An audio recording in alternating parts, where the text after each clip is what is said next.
তো guys finally ভাগ্য খুলে গেল RSK and JB. Guys RSK আর জেবির জন্য বড় ধরনের একটা সুখবর আছে। আজকে ভিডিওটা তোমরা ফুল কন্টিনিউ করলে তাহলেই বুঝতে পারবা কি কি সুখবর রয়েছে আরএসকে এন্ড জেবির জন্য। তো গাইস কিছুদিন আগেই কিন্তু আমাদের বাংলাদেশের হয়ে টিম আরএসকে অর্থাৎ রেড হকস বাংলাদেশের হয়ে কিন্তু সৌদি আরবে ইডব্লিউসি খেলতে গিয়েছিল, কিন্তু দুর্ভাগ্যবশত হলো আরএসকে সেখানে কিন্তু ভালো পারফর্ম করতে পারে না, যার কারণে কিন্তু তারা বাংলাদেশকে রিপ্রেজেন্ট করতে পারে না পুরো বিশ্বের সামনে। তো যাই হোক, ওইবার পারে নাই তো কি হয়েছে, এইবার কিন্তু কেননা আরো একটা সুযোগ দিয়েছে বাংলাদেশকে। মেইনলি কিন্তু এইবার আরএসকে আর জেবির জন্য বড় ধরনের একটা সুযোগ আসতে পারে, যে সুযোগটা আসলে কিন্তু আরএসকে আর জেবির ভাগ্য খুলে যাবে, তারা আবারও চেষ্টা করতে পারবে আমাদের বাংলাদেশকে রিপ্রেজেন্ট করার জন্য। তো গাইস তোমরা যারা স্পোর্টস লাভার আছো তোমরা অবশ্যই জানো ইতিমধ্যে কিন্তু ইডব্লিউসি শেষ হয়ে গেছে আর এখন আসছে এফএফডব্লিউএস। এখন তোমরা অনেকেই জানো না এফএফডব্লিউএস কি। এফএফডব্লিউএস এর সংক্ষিপ্ত রূপ হচ্ছে ফ্রি ফায়ার অল সিরিজ। এটি ফ্রি ফায়ারের সবচেয়ে বড় আন্তর্জাতিক টুর্নামেন্ট। গ্যারেনা প্রতি বছর এফএফডব্লিউএস আয়োজন করে, যেখানে বিশ্বের সেরা সেরা টিমগুলো মুখোমুখি হয়। 2025 সালে এটি ইন্দোনেশিয়ার জাকার্তায় অনুষ্ঠিত হবে। পুরো নভেম্বর মাস জুড়ে চলবে এই টুর্নামেন্ট। এই টুর্নামেন্টটি বিভিন্ন ধাপে ধাপে অন্তর্ভুক্ত হয়, যেমন নকআউট, পয়েন্ট রাশ, চ্যাম্পিয়ন রাশ ইত্যাদি। তো গাইস আশা করি তোমরা এফএফডব্লিউএস কি এটা সম্পূর্ণই বুঝতে পারছো। দেখো ভাই, আমাদের বাংলাদেশ সার্ভার থেকে ফ্রি ফায়ার ব্যান থাকার কারণে আমাদের বাংলাদেশ সার্ভারে এরকম সুযোগ সুবিধা আসে নাই, যার কারণে কিন্তু আমাদের বাংলাদেশ সার্ভারে স্পোর্টস প্লেয়াররা তাদের নিজেদের প্রতিভা দেখাতে পারে নাই। কিন্তু এটা 2025 আর আমাদের বাংলাদেশ থেকে স্পোর্টস কে স্বীকৃতি দেওয়া হয়েছে। এখন সময় এসে গেছে আমাদের বাংলাদেশ সার্ভারে স্পোর্টস প্লেয়ারদের স্বপ্ন পূরণে। তারা আমাদের বাংলাদেশের হয়ে খেলবে এবং নিজের দেশকে রিপ্রেজেন্ট করবে আর নিজেদের স্বপ্ন পূরণ করবে। তো এইটাই সুযোগ গর্জে ওঠার এবং বাংলাদেশকে রিপ্রেজেন্ট করার। তো এখন আসি গাইস, এই টুর্নামেন্টটি কবে অনুষ্ঠিত হবে এবং কোন কোন দেশ থেকে কতগুলা টিম পার্টিসিপেট করবে। তো তার আগে চলো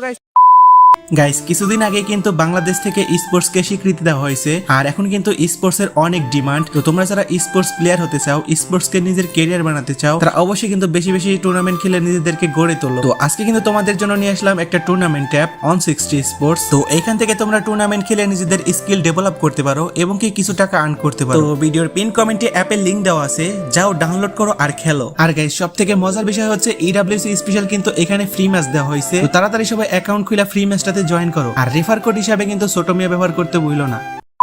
তোমরা যারা এখন আমার চ্যানেলটিকে সাবস্ক্রাইব এবং ভিডিওতে একটা লাইক করো নাই, তারা প্লিজ একটা লাইক এবং সাবস্ক্রাইব করে দাও। তোমরা অনেকে গাইস ভিডিও দেখো বাট লাইক এবং সাবস্ক্রাইব করো না। তোমাদের একটা লাইক এবং সাবস্ক্রাইব আমাকে পরবর্তী ভিডিও বানাতে উৎসাহ যোগায়। 31 অক্টোবর থেকে 15 নভেম্বর অনুষ্ঠিত হতে যাচ্ছে ফ্রি ফায়ার অল সিরিজ এবং সম্প্রতি জেবি ফ্রেক ভাই লাইভে বলেছেন যে বাংলাদেশ একটি স্লট পেতে পারে, কারণ সাম্প্রতিক ইভেন্ট গুলাতে বাংলাদেশ থেকে প্রায় 2 মিলিয়নের কাছাকাছি ওয়াচিং হয়েছে, যা থেকে বোঝা যায় বাংলাদেশি ফ্যান বেস কতটা বিশাল ও অ্যাক্টিভ। এদিকে পরবর্তী এফএফবিসি এখনো অনেক দেরি, কিন্তু যদি গ্যারেনা বাংলাদেশকে সরাসরি একটি স্লট দেয় এফএফডব্লিউএস এ, তাহলে সেই স্লট রেড হকস এর কাছে যাওয়ার সম্ভাবনা সবচেয়ে বেশি, কারণ রেড হকস অনেক আগে থেকেই বড় বড় টুর্নামেন্ট ডমিনেট করছে। তারা এফএফবিসি চ্যাম্পিয়ন এবং ইডব্লিউসি তেও তারা বাংলাদেশের প্রতিনিধিত্ব করছে। সবচেয়ে গুরুত্বপূর্ণ বিষয় হলো এফএফডব্লিউএস এর স্লট পেতে এফএফবিসি এর মতো কোনো টুর্নামেন্ট জিততে হবে না বা নতুন করে কোনো টুর্নামেন্ট আয়োজনও করা হবে না। গ্যারেনা এবার দলগুলোর কনসিস্টেন্সি, ফ্যান ফলোয়ার এবং আগের পারফরমেন্স বিবেচনা করেছে এবং এই জায়গাগুলোতে রেড হকস সবচেয়ে বেশি এগিয়ে। তো জেবি ফ্যানদের চিন্তার কিছু নাই, কারণ ডিরেক্ট যদি বাংলাদেশ থেকে রেড হকসকে কোনো স্লট না দেওয়া হয় তাহলে সেই স্লট কিন্তু জেবি এবং আরএস কেও পেতে পারে। তাই গাইস আমরা মারামারি কারাকারি না করে সকল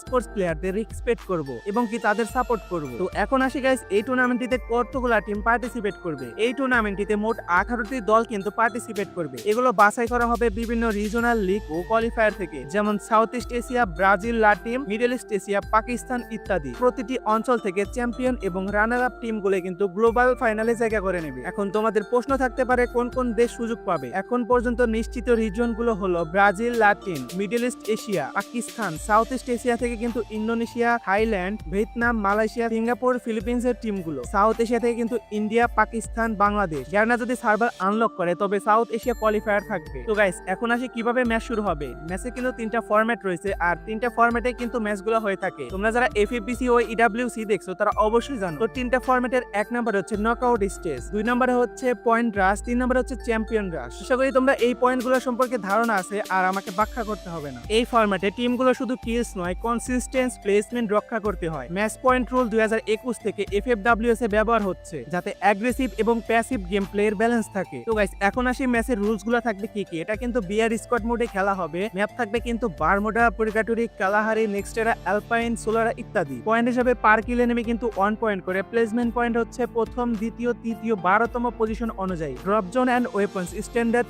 sports, custom, room rule, all official match will be played on mobile device. মানে গাইস এই অফিসিয়াল টুর্নামেন্ট গুলো কিন্তু একদম ফোনে খেলতে হবে, কেননা প্রতিটি ম্যাচের আগে টিম ম্যানেজারদের ব্রিফিং দেয়। কাস্টম রুমে কোনো স্পেশাল অ্যাবিলিটি অ্যাডভান্টেজ থাকে না, এছাড়া ক্যারেক্টার স্কিল, পেড স্কিল সব এলাও থাকে, শুধু কিছু ব্যান্ডেড আইটেম বা ক্যারেক্টার থাকে ব্যালেন্সিং এর জন্য। আশা করি তোমরা এই সকল বিষয়গুলো বুঝতে পারছো। এখন আসি গাইস এই টুর্নামেন্টেতে প্রাইস পুল কত থাকবে। কেন অফিসিয়াল প্রাইস পুল এখন পর্যন্ত ঘোষণা হয়নি, তবে পূর্বের বছরে 2022-23-24 প্যাটার্ন অনুযায়ী প্রত্যাশিত প্রাইস পুল 1 মিলিয়ন ইউএসডিটি, প্রায় 10 কোটি টাকা, যেখানে 2022 সালে কিন্তু প্রাইস পুল ছিল 2 মিলিয়ন ইউএসডিটি, আর 2023 সালে প্রাইস পুল ছিল কিন্তু 1 মিলিয়ন ইউএসডিটি, আর 2024 সালে প্রাইস পুল ছিল কিন্তু 1 মিলিয়ন ইউএসডিটি। তো ভাবাই যাচ্ছে কিন্তু 2025 সালে 1 মিলিয়ন বা 2 মিলিয়ন ইউএসডিটি থাকতে পারে। তো গাইস আশা করি তোমরা এফএফডব্লিউ এর সম্পর্কে সমস্ত তথ্য জানতে পারছো এবং বুঝতে পারছো। আর গাইস আজকে আমি নানির বাড়িতে ভয়েস দিতেছি, যেখানে কিন্তু পরিবেশটা অন্যরকম, যার কারণে কিন্তু ভয়েসটা অন্যরকমই হবে। তো অবশ্যই কিন্তু সবাই একটু মানায় নিও। আর গাইস এই ছিল আজকের ভিডিও। অবশ্যই কিন্তু ভিডিও ভালো লাগলে লাইক করে দিও। দেখা হবে নতুন একটা ভিডিওতে। সকলেই ভালো থাকবা। আল্লাহ হাফেজ।